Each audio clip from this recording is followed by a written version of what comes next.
ਦਰਸ਼ਕੋ breakfast ਤੋਂ ਸਭ ਆਪਾਂ ਤੁਹਾਨੂੰ ਜੀ ਆਇਆਂ ਕਹਿੰਦੇ ਆ। ਸੋ ਇਸ ਵੇਲੇ ਸੈਗਮੈਂਟ ਦੇ ਵਿੱਚ ਆਪਾਂ ਗੱਲਬਾਤ ਕਰਨ ਜਾ ਰਹੇ ਹਾਂ। ਭਾਰਤ ਦੇ ਨੇਪਾਲ ਨਾਲ ਸੰਬੰਧ ਵੀ ਕਸ਼ੀਦਗੀ ਭਰੇ ਬਣੇ ਹੋਏ ਹਨ। ਭਾਰਤ ਨੇ ਕਿਹਾ ਹੈ ਕਿ ਨੇਪਾਲ ਨਾਲ ਉਦੋਂ ਤੱਕ ਗੱਲਬਾਤ ਨਹੀਂ ਹੋ ਸਕਦੀ ਜਦ ਤੱਕ ਆਪਸ ਵਿੱਚ ਵਿਸ਼ਵਾਸ ਦਾ ਮਾਹੌਲ ਪੈਦਾ ਨਾ ਹੋਵੇ। ਇਸ ਬਾਰੇ ਗੱਲਬਾਤ ਹੋਏਗੀ, ਉਸ ਤੋਂ ਬਾਅਦ ਤੁਹਾਡੀਆਂ ਲਿਖਤਾਂ ਦੀ ਸਾਂਝ ਪਾਈ ਜਾਏਗੀ। ਸੋ ਅਸੀਂ ਚਾਹਾਂਗੇ ਕਿ ਤੁਸੀਂ ਸਾਡੇ ਨਾਲ ਇਸੇ ਤਰ੍ਹਾਂ ਬਣੇ ਰਹਿਣਾ। ਦੇਖਣ ਸੁਣਨ ਜਾਂ ਲਿਖਣ ਲਈ ਤੁਹਾਡਾ ਸਭ ਦਾ ਬਹੁਤ ਬਹੁਤ ਸ਼ੁਕਰੀਆ ਜੀ। ਡਾਕਟਰ ਸਾਹਿਬ ਕੀ ਕਹਿਣਾ ਚਾਹੋਗੇ ਜੋ ਇਹ ਵਾਲਾ ਮੁੱਦਾ ਹੈ ਉਸ ਬਾਰੇ? ਦੇਖੋ, ਨੇਪਾਲ ਨੇ ਇੱਕ ਵਾਰੀ ਇਹ ਸਾਬਤ ਕਰ ਦਿੱਤਾ ਹੈ ਕਿ ਆਪਣੀ ਗੈਰਤ ਔਰ ਅਣਖ ਕਾਇਮ ਰੱਖਣੀ ਚਾਹੀਦੀ ਹੈ। ਕੋਈ ਕੱਦ ਕਿਸੇ ਦਾ ਵੱਡਾ ਹੋਣਾ, ਕਿਸੇ ਦੇ ਕੋਲ ਜ਼ਿਆਦਾ ਤਾਕਤ ਹੋਣੀ, ਇਹ ਕੋਈ ਜ਼ਰੂਰੀ ਨਹੀਂ ਹੁੰਦਾ। ਔਰ ਅਕਸਰ ਹਿਸਟਰੀ ਦੇ ਵਿੱਚ ਅਸੀਂ ਗੋਲਾਇਥ ਜਿਹੜਾ ਲੰਬਾ ਚੌੜਾ ਪਾਵਰਫੁਲ ਔਰ ਡੇਵਿਡ ਜਿਹਨਾਂ ਨੂੰ ਹਜ਼ਰਤ ਦਾਊਦ ਕਰਕੇ ਜਾਣਿਆ ਜਾਂਦਾ ਇਸਲਾਮਿਕ ਹਿਸਟਰੀ, ਕਿ ਕਿਵੇਂ ਗੁਲੇਲ ਦੇ ਨਾਲ ਦਾਊਦ ਨੇ ਫਾਈਨਲੀ ਗੋਲਾਇਥ ਵਰਗੇ ਉਸ ਰਾਖਸ਼ਸ ਵਿਅਕਤੀ ਜਿਹੜਾ ਜਾਇੰਟ ਸੀ ਉਸ ਦਾ ਐਂਡ ਕੀਤਾ। ਸੋ ਮੈਂ ਸਮਝਦਾ ਵੀ ਤੁਹਾਡੇ 'ਚ ਜੇ ਗੈਰਤ ਹੈ ਤੇ ਤੁਸੀਂ ਵੱਡੇ ਤੋਂ ਵੱਡੇ ਦੀਆਂ ਅੱਖਾਂ 'ਚ ਅੱਖਾਂ ਪਾ ਕੇ ਵੀ ਉਸ ਨੂੰ ਵੰਗਾਰ ਸਕਦੇ ਹੋ। ਸੋ ਨੇਪਾਲ ਨੇ ਜਿਵੇਂ ਆਪਣੀ ਗੈਰਤ ਦਾ ਪ੍ਰਗਟਾਵਾ ਕੀਤਾ, ਕਿਉਂਕਿ ਲੰਬਾ ਵਕਤ ਨੇਪਾਲ ਦੇ ਵਿੱਚ ਰਾਜਾਸ਼ਾਹੀ, ਉੱਥੋਂ ਦੇ ਬਾਦਸ਼ਾਹ ਜਿਹੜੇ ਆਰਾਮ ਦੀ ਆਪਣੀ ਜ਼ਿੰਦਗੀ ਜੀ ਰਹੇ ਸੀ, ਆਮ ਲੋਕ ਗੁਰਬਤ ਦੇ ਵਿੱਚ ਡੁੱਬਦੇ ਚਲੇ ਗਏ। ਔਰ ਬਹੁਤ ਸਾਰੇ ਜਿਹੜੇ ਨੇਪਾਲ ਦਾ ਰਾਜ ਘਰਾਨਾ, ਇਹਨਾਂ ਦਾ ਸੰਬੰਧ ਰਾਜਸਥਾਨ, ਮੱਧ ਪ੍ਰਦੇਸ਼ ਦੇ ਰਾਜਪੂਤ ਘਰਾਨਿਆਂ ਨਾਲ ਹੈ। ਇੱਥੋਂ ਹੀ ਜਾ ਕੇ ਉਹਨਾਂ ਨੇ ਉੱਥੇ ਆਕੂਪਾਈ ਕੀਤਾ ਹੋਇਆ ਸੀ। ਤਾਂ ਕਾਮਨ ਜਿਹੜੇ ਗੋਰਖੇ ਨੇ, ਆਮ ਲੋਕ ਨੇ, ਉਹਨਾਂ ਦੇ ਵਿੱਚ ਗਰੀਬੀ ਵੀ ਔਰ ਕਾਸਟ ਸਿਸਟਮ ਵੀ ਬੜੀ ਵਰਸਟ ਫਾਰਮ 'ਚ।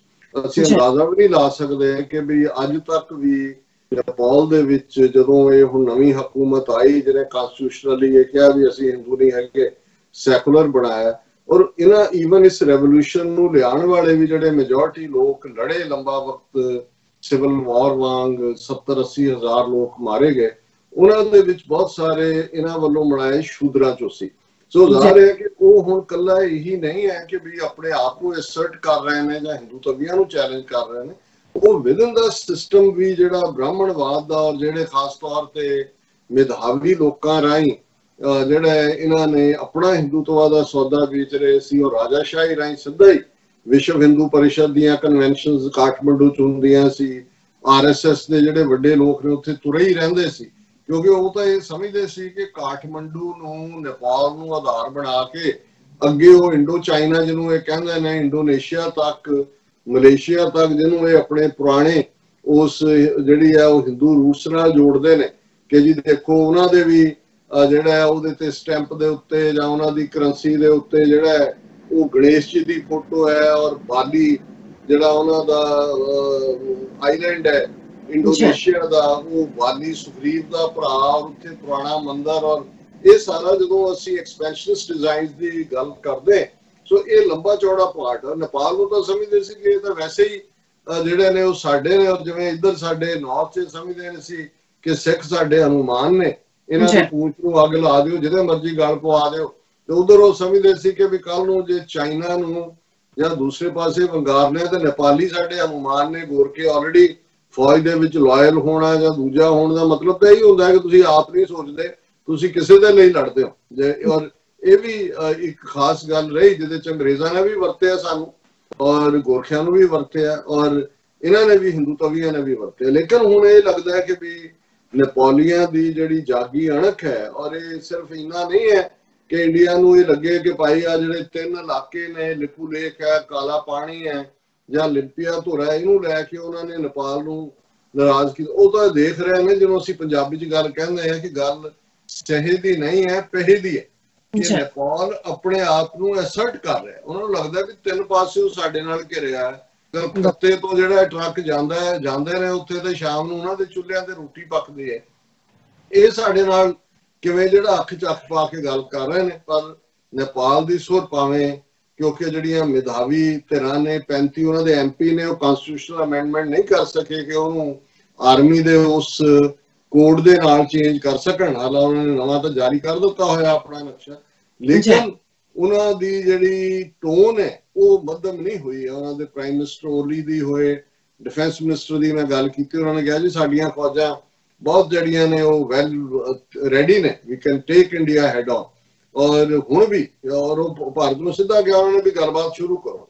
ਹੁਣ ਭਾਰਤ ਭੱਜ ਵੀ ਰਿਹਾ ਇਸ ਸਾਰੇ ਤੋਂ, ਪਰ ਨਾਲ ਦੀ ਨਾਲ ਅੱਜ ਜਿਹੜੇ ਉਹਨਾਂ ਦੇ ਫੋਰਨ ਸੈਕਟਰੀ ਨੇ ਕਿਹਾ ਕਿ ਜੀ ਨੇਪਾਲ ਨਾਲ ਗੱਲਬਾਤ ਲਈ ਭਰੋਸੇ ਦਾ ਮਾਹੌਲ ਬੜਾ ਜ਼ਰੂਰੀ ਹੈ। ਔਰ ਇਹ ਗੱਲ ਉਹਨਾਂ ਨੇ ਕਿਹਾ ਕਿ ਵੀ ਅਸੀਂ ਗੱਲਬਾਤ ਕਰਾਂਗੇ ਸੈਕਟਰੀ ਲੈਵਲ ਦੇ ਉੱਤੇ, ਜਿਹਨੂੰ ਇਹ ਸਚਿਵ ਕਹਿੰਦੇ ਨੇ। ਲੇਕਿਨ ਦੋਨਾਂ ਦੇਸ਼ਾਂ ਦੇ ਵਿੱਚ ਗੱਲਬਾਤ ਸ਼ੁਰੂ ਹੋਣ ਤੋਂ ਪਹਿਲਾਂ ਭਰੋਸੇ ਦਾ ਮਾਹੌਲ ਬਣਨਾ ਬੜਾ ਜ਼ਰੂਰੀ ਹੈ। ਔਰ ਇਸ ਸਾਰੇ ਹੁਣ ਇਹ ਸਵਾਲ ਇਹਨਾਂ ਨੂੰ ਪੁੱਛਿਆ ਜਾ ਸਕਦਾ ਹੈ, ਖਬਰ ਟਾਈਮਜ਼ ਆਫ ਇੰਡੀਆ ਨੇ ਵੀ ਦਿੱਤੀ ਹੈ ਕਿ ਵੀ ਜਿੱਥੇ ਨੇਪਾਲ ਕਹਿ ਰਿਹਾ ਕਿ ਵੀ ਇਹ ਸੈਕਟਰੀ ਲੈਵਲ ਦੇ ਉੱਤੇ ਗੱਲਬਾਤ ਨੂੰ ਸ਼ੁਰੂ ਕਰੋ, ਉੱਥੇ ਭਾਰਤ ਦਾ ਕਹਿਣਾ ਕਿ ਅਜੇ ਆਪਸੀ ਵਿਸ਼ਵਾਸ ਦਾ ਮਾਹੌਲ ਨਹੀਂ ਹੈ ਜਿਹੜਾ ਦੋ ਪੜੋਸੀਆਂ ਦੇ ਵਿੱਚ ਹੋਣਾ ਚਾਹੀਦਾ। ਔਰ ਇਹ ਗੱਲ ਸ਼੍ਰੀਵਾਸਤਵਾ ਕਹਿ ਰਿਹਾ, ਉਹਨਾਂ ਦਾ ਅਨੁਰਾਗ ਸ਼੍ਰੀਵਾਸਤਵਾ ਫੋਰਨ ਅਫੇਅਰਸ ਦਾ, ਕਿ ਵੀ ਭਾਰਤ ਨੇ ਨੇਪਾਲ ਦੇ ਤਾਜ਼ਾ ਹਾਲਾਤਾਂ ਦੇ ਉੱਤੇ ਨਜ਼ਰ ਰੱਖੀ ਹੋਈ ਹੈ। ਉਹਨਾਂ ਨੇ ਕਿਹਾ ਕਿ ਵੀ ਨੇਪਾਲ ਬੜਾ ਗੰਭੀਰ ਹੈ ਇਸ ਮਾਮਲੇ 'ਚ, ਔਰ ਅਸੀਂ ਵੀ ਜਿਹੜਾ ਨੇਪਾਲ ਦੀ ਸੈਂਸਿਟੀਵਿਟੀਜ਼ ਨੂੰ ਵੀ ਸਮਝਦੇ ਹਾਂ, ਅਸੀਂ ਗੱਲਬਾਤ ਲਈ ਤਿਆਰ ਹੈ, ਪਰ ਅਜੇ ਇਸ ਦੇ ਲਈ ਸਾਨੂੰ ਥੋੜਾ ਜਿਹਾ ਵਕਤ ਚਾਹੀਦਾ। ਸੋ ਮੈਂ ਸਮਝ ਰਿਹਾ ਕਿ ਵੀ ਇਹ ਅੰਦਾਜ਼ਾ ਲਾ ਰਹੇ ਨੇ ਕਿ ਵੀ ਇਹ ਨੇਪਾਲ ਨੂੰ ਹੁਣ ਕਿਹੜੇ ਪਾਸਿਓਂ ਕਾਬੂ ਕਰੀਏ। ਔਰ ਖੁੱਲ ਕੇ ਨੇਪਾਲ ਨੇ ਤਾਂ ਈਵਨ ਇੰਡੀਅਨ ਆਰਮੀ ਚੀਫ ਦੇ ਇਸ ਬਿਆਨ ਤੇ ਵੀ ਸਟਰੋਂਗ ਪ੍ਰੋਟੈਸਟ ਕੀਤਾ ਸੀ ਜੀ ਕਿ ਇਹ ਨੇਪਾਲ ਜਿਹੜੇ ਪ੍ਰੋਟੈਸਟ ਹੋ ਰਹੇ ਨੇ ਕਿਸੇ ਹੋਰ ਦੇ ਇਸ਼ਾਰੇ ਤੇ। ਉਹਨਾਂ ਨੇ ਕਿਹਾ ਜੀ ਕੀ ਮਤਲਬ ਤੁਹਾਡਾ, ਅਸੀਂ ਆਜ਼ਾਦ ਹੈ, ਸਾਨੂੰ ਪਤਾ ਹੈ ਵੀ ਆਪਣੀ ਅਸੀਂ ਆਜ਼ਾਦੀ ਨੂੰ ਕਿਵੇਂ ਸੇਫਗਾਰਡ ਕਰਨਾ। ਸੋ ਕੁੱਲ ਮਿਲਾ ਕੇ ਅਸੀਂ ਸਮਝਦੇ ਹਾਂ ਕਿ ਭਾਰਤ ਨੇ ਨਾ ਪਹਿਲਾਂ ਅਕਲ ਤੋਂ ਕੰਮ ਲਿਆ, ਜਦੋਂ ਤੁਹਾਡੇ ਇਸ ਕਿਸਮ ਦੇ ਹਾਕਮ ਆ ਕੇ ਬੈਠ ਜਾਂਦੇ ਨੇ ਜਿਹੜੇ ਅੱਖਾਂ ਤੋਂ ਅੰਨੇ ਹੁੰਦੇ ਨੇ, ਕੰਨਾਂ ਤੋਂ ਬੋਲੇ ਹੁੰਦੇ ਨੇ, ਤਾਂ ਫਿਰ ਇਹੋ ਜਿਹਾ ਹੀ ਕੁਝ ਵਾਪਰਦਾ ਜੋ ਵਾਪਰ ਰਿਹਾ। ਔਰ ਇਸ ਦੇ ਨਾਲ ਹੀ ਤੁਸੀਂ ਵੀ ਲਿਖਤਾਂ ਸਾਂਝੀਆਂ ਕਰਨੀਆਂ ਚਾਹੋਗੇ, ਲੇਕਿਨ ਮੈਂ ਦੋ ਜਿਹੜੀਆਂ ਨੇ ਉਹ ਕਰੈਕਸ਼ਨਸ ਅਗੇਨ ਕਰਨਾ ਚਾਹੁੰਦਾ। ਕੱਲ ਜਦੋਂ ਅਸੀਂ ਨਿਊਕਲੀਅਰ ਹਵਾਲੇ ਨਾਲ ਗੱਲ ਕੀਤੀ ਔਰ ਮੈਂ ਹਰ ਇੱਕ ਦੇ ਰੋਲ ਦੀ ਗੱਲ ਕੀਤੀ ਕਿ ਨਿਊਕਲੀਅਰ, ਕਿਉਂਕਿ ਕੱਲ ਦਾ ਦਿਨ ਸੀ ਕਿ 22 ਸਾਲ ਪਹਿਲਾਂ 28 ਮਈ ਨੂੰ ਪਾਕਿਸਤਾਨ ਨੇ ਜਿਹੜਾ ਹੈ ਉਹ ਬਲੋਚਿਸਤਾਨ ਦੇ ਵਿੱਚ 6 ਬੰਬ ਧਮਾਕੇ, 5 ਇੱਕ ਦਿਨ ਔਰ ਫਿਰ ਅਗਲੇ ਦਿਨ ਕਰਕੇ 2 ਦਿਨ ਬਾਅਦ ਆਪਣੇ ਆਪ ਨੂੰ ਉਹਨਾਂ ਨੇ ਨਿਊਕਲੀਅਰ ਪਾਵਰ ਐਲਾਨਿਆ ਸੀ। ਔਰ ਉਹਦੇ ਵਿੱਚ ਮੈਂ ਕਿਉਂਕਿ ਕਈ ਵਾਰੀ ਟਾਈਮ ਵੱਲ ਮੇਰੀ ਨਜ਼ਰ ਹੁੰਦੀ ਹੈ, ਔਰ ਮੈਂ ਜ਼ਿਆਉਲ ਹੱਕ ਦੇ ਰੋਲ ਨੂੰ ਮੈਂਸ਼ਨ ਨਹੀਂ ਕੀਤਾ। ਔਰ ਮੈਂ ਸਮਝਦਾ ਵੀ ਜ਼ਿਆਉਲ ਹੱਕ ਨੂੰ ਵੀ ਇਹ ਕ੍ਰੈਡਿਟ ਜਾਂਦਾ ਹੈ ਕਿ ਉਹਨਾਂ ਨੇ ਕਿਵੇਂ ਉਸ ਪੀਰੀਅਡ 'ਚ, ਜਦੋਂ ਕਿ ਇੱਕ ਪਾਸੇ 1979 ਤੋਂ 1999 ਤੱਕ ਪਾਕਿਸਤਾਨ ਸੋਵੀਅਤ ਯੂਨੀਅਨ ਦੇ ਖਿਲਾਫ ਪ੍ਰੋਕਸੀ ਵਾਰ ਲੜ ਰਿਹਾ ਸੀ ਅਮਰੀਕਾ ਦੀ, ਔਰ ਉੱਥੇ ਹੀ ਇਹਨਾਂ ਦੇ ਅੱਡੇ ਬਣੇ ਹੋਏ ਸੀਗੇ CIA ਦੇ ਵੀ ਔਰ ਦੂਸਰੇ ਦੇ ਵੀ, ਅਮਰੀਕਨ ਇਨ ਐਂਡ ਆਊਟ ਹੁੰਦੇ ਸੀ ਦੇਖ। ਔਰ ਅਮਰੀਕਾ ਦਾ ਕਿਤੇ ਨਾ ਕਿਤੇ ਯਤਨ ਵੀ ਸੀ ਕਿ ਪਾਕਿਸਤਾਨ ਆਪਣੇ ਨਿਊਕਲੀਅਰ ਪ੍ਰੋਗਰਾਮ ਨੂੰ ਅਬੈਂਡਨ ਕਰੇ, ਲੇਕਿਨ ਇਹਦੇ ਬਾਵਜੂਦ ਜ਼ਿਆਉਲ ਹੱਕ ਨੇ ਇਹਨਾਂ ਨੂੰ ਵੀ ਖੁਸ਼ ਰੱਖਿਆ, ਲੇਕਿਨ ਆਪਣਾ ਜਿਹੜਾ ਨਿਊਕਲੀਅਰ ਪ੍ਰੋਗਰਾਮ ਹੈ ਉਹ ਜਾਰੀ ਰਿਹਾ, ਕਿਉਂਕਿ ਉਹ 10 ਸਾਲ ਬੜੇ ਕ੍ਰੂਸ਼ਲ ਸੀ।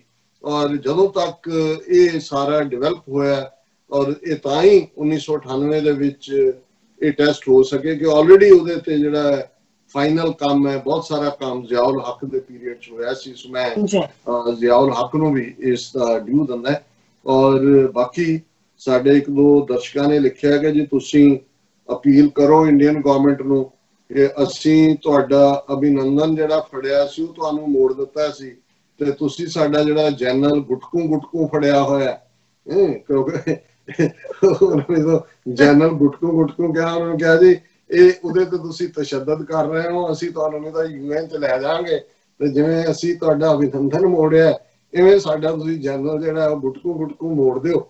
ਸੋ ਇਹ ਥੋੜਾ ਜਿਹਾ ਲਾਈਟਰ ਸਾਈਡ ਦੇ ਉੱਤੇ ਹੈ। ਔਰ ਬਾਕੀ ਤੁਸੀਂ ਪੜੋ, ਫਿਰ ਮੇਰੇ ਕੋਲ ਵੀ ਜਿਹੜੀਆਂ ਲਿਖਤਾਂ ਨੇ ਆਪਣੇ ਸਾਰੇ ਹੀ ਦਰਸ਼ਕਾਂ ਦਾ ਬਹੁਤ ਬਹੁਤ ਸ਼ੁਕਰੀਆ ਅਦਾ ਕਰਦੇ ਹਾਂ ਕਿ ਸਾਨੂੰ ਐਵਰੀ ਡੇ ਬਹੁਤ ਹੀ ਵਧੀਆ ਜੋ ਮੈਸੇਜ ਨੇ, ਲਿਖਤਾਂ ਨੇ ਉਹ ਸਾਨੂੰ ਭੇਜ ਰਹੇ ਨੇ, ਪਰ ਆਪਾਂ ਸ਼ੇਅਰ ਤਾਂ ਨਹੀਂ ਕਰਦੇ, ਪਰ ਆਪਾਂ ਉਹਨਾਂ ਨੂੰ ਪੜ੍ਹ ਲੈਂਦੇ ਆ। ਬਹੁਤ ਹੀ ਵਧੀਆ ਮੈਸੇਜ ਹੁੰਦੇ ਨੇ ਤੁਹਾਡੇ, ਸੋ ਲਿਖਣ ਲਈ ਤੁਹਾਡਾ ਸਭ ਦਾ ਬਹੁਤ ਬਹੁਤ ਸ਼ੁਕਰੀਆ। So Jack Hunter the ID to ਸਾਨੂੰ ਮੈਸੇਜ ਹੈ, Chinese new strategy is to keep moving forward and keep getting more land out of India.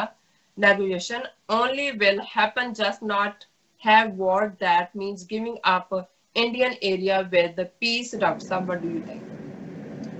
देखो चाइना की अपनी एक नीति है और ज़ाहिर है कि चाइनीज़ जिवें असीं कहंदे हैं कि सिविलाइजेशन उन्हां दी जिस किस्म दी है, उन्हां दे तौर तरीके जिस किस्म दे ने, वो बिल्कुल जिवें उन्हां दी क्रीपिंग स्ट्रैटजी है। वो ओपन वॉर नहीं डिक्लेयर करते, लेकिन क्रीप कर करके वो मोर एंड मोर, जिवें इन्हां ने कहा कि भी मोर लैंड कैप्चरिंग है।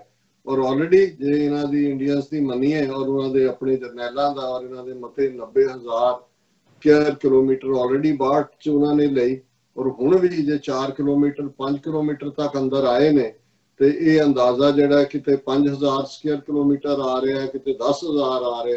और मैनू ये लगता है कि भी ये जान के इस दे उत्ते खामोशी तारी हुई है। और अज ही उन्होंने एक आर्मी जनरल कह रहा सी रिटायर्ड कि जी इसमें तो कोई शक नहीं कि उन्होंने लक्ष्मण रेखा जो है वो उस को पार किया है।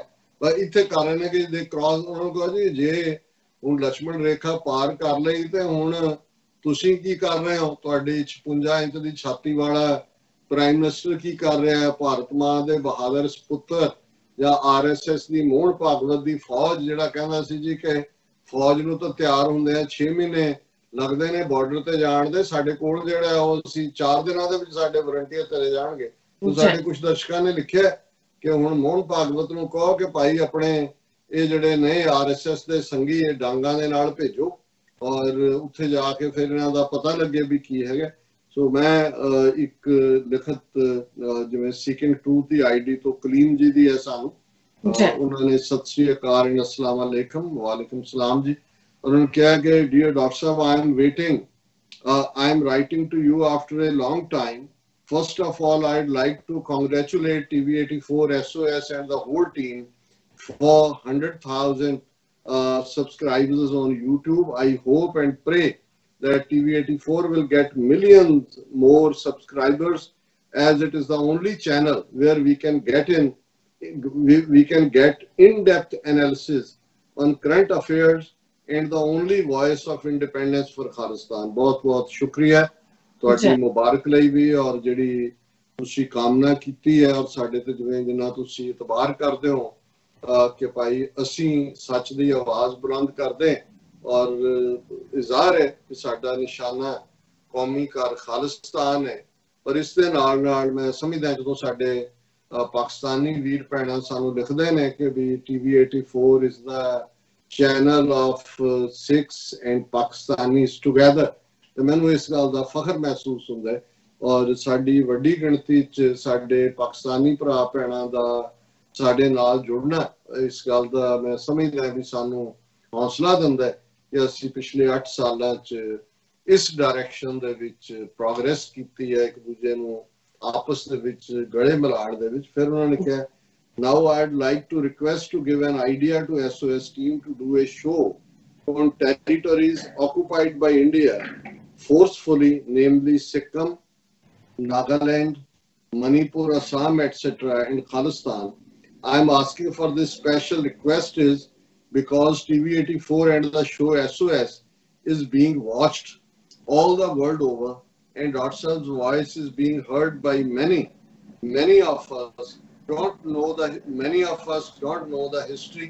So I think SOS is the perfect platform for such a topic, and since Dr. Saab has a lot of knowledge of the area and its geography, it will be so nice if you please do a complete show to spread the awareness and a way to show our brothers and sisters in those occupied territories that they are not alone in their struggle, and we will be their voices until their independence. As for the Kashmir and Khalistan, so we Pakistanis will always keep our support and voices up for our brothers and sisters. Kaleem ji, बहुत बहुत शुक्रिया।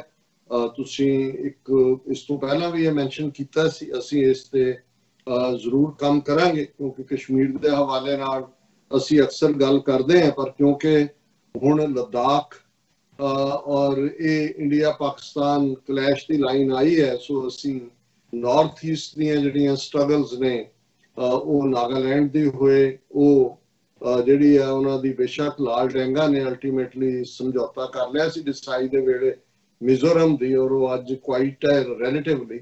ਲੇਕਿਨ ਇਹ ਇੱਕ ਵੱਡੀ struggle ਸੀ ਮਿਜ਼ੋਆਂ ਦੀ ਵੀ, ਅਸਾਮ ਦੀ ਤਾਂ ਹੈ ਹੀ ਸੀ, even Manipur. ਔਰ ਮਨੀਪੁਰ ਦੀ ਹੋਰ ਵੀ ਦਿਲਚਸਪ ਹੈ ਕਿਉਂਕਿ ਉੱਥੇ ਇੰਡੀਅਨ ਸਟੇਟ ਦੇ ਖਿਲਾਫ ਰਿਵੋਲਟ ਕਰਨ ਵਾਲਿਆਂ 'ਚ ਹਿੰਦੂ ਗੁਰਿੱਲੇ ਨੇ, ਕਿਉਂਕਿ ਉਹ ਇਹਨਾਂ ਦੀ ਹੈਜੇਮਨੀ ਜਿਹੜੀ ਆ ਉਹ ਪਸੰਦ ਨਹੀਂ ਕਰਦੇ। ਔਰ ਇਸੇ ਤਰ੍ਹਾਂ ਭਾਰਤ ਦੇ ਅੰਦਰੂਨੀ ਖੇਤਰਾਂ ਦੇ ਵਿੱਚ ਵੀ ਜਿਹੜਾ ਇਸ ਦੇ ਉੱਤੇ ਅਸੀਂ ਜ਼ਰੂਰ ਆਉਣ ਵਾਲੇ ਪੀਰੀਅਡ 'ਚ ਕੰਮ ਕਰਾਂਗੇ, ਕਿਉਂਕਿ ਜਿਵੇਂ ਮੈਂ ਅੱਗੇ ਵੀ ਕਿਹਾ ਸੀ, ਬਹੁਤ ਕੁਝ ਸਾਡੇ ਬੜੇ ਲਿਮਿਟਿਡ ਰਿਸੋਰਸਿਸ ਕਰਕੇ, ਅਦਰਵਾਈਜ਼ ਜੇ ਸਾਡੇ ਕੋਲ ਰਿਸੋਰਸਿਸ ਹੋਣ, ਤੁਹਾਡੇ ਰਿਸਰਚਰ ਹਰ ਫੀਲਡ ਦੇ ਜਿਹੜੇ ਨੇ ਉਹ ਤੁਹਾਡੇ ਕੋਲ ਮੁਹੱਈਆ ਹੋਣ, ਔਰ ਕੋਵਿਡ-19 ਨੇ ਸਾਨੂੰ ਹੋਰ ਵੀ ਰੈਸਟ੍ਰਿਕਟ ਕਰ ਦਿੱਤਾ, ਪਰ ਤੁਹਾਡਾ ਬਹੁਤ ਬਹੁਤ ਸ਼ੁਕਰੀਆ ਹਮਾਇਤ ਦੇ ਲਈ ਵੀ ਔਰ ਕ੍ਰੀਏਟਿਵ ਆਈਡੀਆ ਦੇ ਲਈ ਵੀ। ਜੀ ਡਾਕਟਰ ਸਾਹਿਬ। ਸੋ ਵਿਊਅਰਸ ਸਾਨੂੰ ਇਸੇ ਤਰ੍ਹਾਂ ਹੀ ਬਣੇ ਰਹਿਣਾ, ਮਿਲਦੇ ਹਾਂ ਛੋਟੇ ਜਿਹੇ ਵਕਫੇ ਤੋਂ ਬਾਅਦ।